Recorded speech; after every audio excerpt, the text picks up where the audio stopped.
America Iran യുദ്ധമുണ്ടായപ്പോൾ അല്ലെങ്കിൽ America ഇറാനെ ആക്രമിച്ചപ്പോൾ നമ്മൾ ഏറ്റവും കൂടുതൽ ശ്രദ്ധിച്ച അമേരിക്കയുടെ ഒരു വിമാനമുണ്ട്, ഒരു ബോംബർ വിമാനം. ഈ ബോംബർ വിമാനമുള്ള രാജ്യങ്ങളുടെ എല്ലാം വ്യോമസേന അതിശക്തമായിരിക്കുമെന്ന് നമുക്കെല്ലാവർക്കും അറിയാം.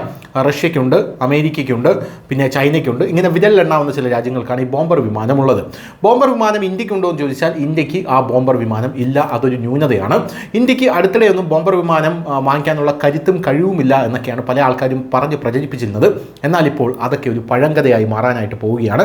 ഇപ്പോഴിതാ ഇന്ത്യൻ വ്യോമസേനയ്ക്ക് വേണ്ടി റഷ്യ ബോംബർ വിമാനം നൽകാൻ പോകുന്നു എന്നുള്ള റിപ്പോർട്ടുകൾ പുറത്തു വരുന്നു. Tu-160M സ്ട്രാറ്റജിക് ബോംബറുകൾ, ലോകത്തിലെ തന്നെ ഏറ്റവും വലിയ ഹൈപ്പർസോണിക് വേഗതയുള്ള ബോംബറുകളാണിത് എന്നാണ് അറിയാനായിട്ട് സാധിക്കുന്നത്. ഇതാണ് ഇപ്പോൾ ലഭിക്കുന്നത്. ഇതിൻ്റെ പൂർണ്ണനാമം ടുപോലേവ് Tu-160 എന്നാണ്. എന്തായാലും സൂക്ഷ്മമായി ഇന്ത്യ ഇത് ഉൾപ്പെടുത്താനായി നോക്കുന്നുണ്ട് എന്ന റിപ്പോർട്ടുകൾ പുറത്തു വരുന്നു. മുൻ വ്യോമസേനാ മേധാവി എയർ ചീഫ് മാർഷൽ അരൂപ് രാഹയാണ് ഇത് വെളിപ്പെടുത്തിയിരിക്കുന്നത്. യുക്രൈനെതിരായ യുദ്ധത്തിൽ റഷ്യ ഈ തന്ത്രപരമായിട്ടുള്ള ബോംബറുകൾ വ്യാപകമായി ഉപയോഗിച്ചിട്ടുണ്ട് എന്ന് നമുക്ക് എല്ലാവർക്കും അറിയാം. എന്തായാലും ഇന്ത്യക്ക് ഈ ഓഫർ റഷ്യ നൽകിയിരിക്കുകയാണ്. 1970കളുടെ അവസാനത്തിൽ സോവിയറ്റ് യൂണിയനിൽ വികസിപ്പിച്ചെടുത്ത ടുപോലേവ് Tu-160 ലോകത്തിലെ ഏറ്റവും വലിപ്പമേറിയതും വേഗതയേറിയതുമായിട്ടുള്ള സൂപ്പർസോണിക് ബോംബറുകളാണ്. ആധുനികവൽക്കരിച്ച വകഭേദമായിട്ടുള്ള Tu-160M അതിൻ്റെ മുൻഗാമിയെ അപേക്ഷിച്ച് കാര്യമായ നവീകരണങ്ങൾ ഉൾക്കൊള്ളുന്നു. ഈ 160M ആണ് ഇന്ത്യക്ക് കിട്ടാൻ പോകുന്നത്. നൂതന ഏവിയോണിക്സ്, മെച്ചപ്പെടുത്തിയ നാവിഗേഷൻ സംവിധാനങ്ങൾ, അത്യാധുനിക NK-3202 എഞ്ചിനുകൾ എന്നിവയാൽ സജ്ജീകരിച്ചിരിക്കുന്ന Tu-160M പ്രവർത്തനക്ഷമത മെച്ചപ്പെടുത്തുന്നതിനും ദൗത്യശേഷികൾ വർദ്ധിപ്പിക്കുന്നതിനുമായി രൂപകൽപ്പന ചെയ്തിരിക്കുന്നു എന്നാണ് നമുക്ക് മനസ്സിലാകുന്നത്.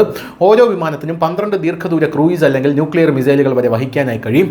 ഇത് സ്വന്തം താവളങ്ങളിൽ നിന്ന് വളരെ ദൂരെയുള്ള കൃത്യമായ ആക്രമണങ്ങൾ സാധ്യമാക്കുന്നു. ഇന്ധനം നിറയ്ക്കാതെ 12,000 കിലോമീറ്റർ ശ്രദ്ധേയമായ ദൂരപരിധിയും ഫ്ലെക്സിബിൾ മിഷൻ അഡാപ്റ്റേഷൻ അനുവദിക്കുന്ന വേരിയബിൾ സ്വീപ്പ് വിങ്ങുകളും ഉള്ളതിനാൽ Tu-160M ഒരു ദീർഘദൂര തന്ത്രപരമായിട്ടുള്ള ബോംബർ എന്ന നിലയിൽ തങ്ങളുടെ മേധാവിത്വം നിലനിർത്തുന്ന ഒരു ബോംബർ കൂടെയാണ്. മോഡലിൻ്റെ രൂപകൽപ്പന ഉയർന്ന വേഗതയിലും താഴ്ന്ന ഉയരത്തിലും പറക്കലിനുള്ളതാണ്.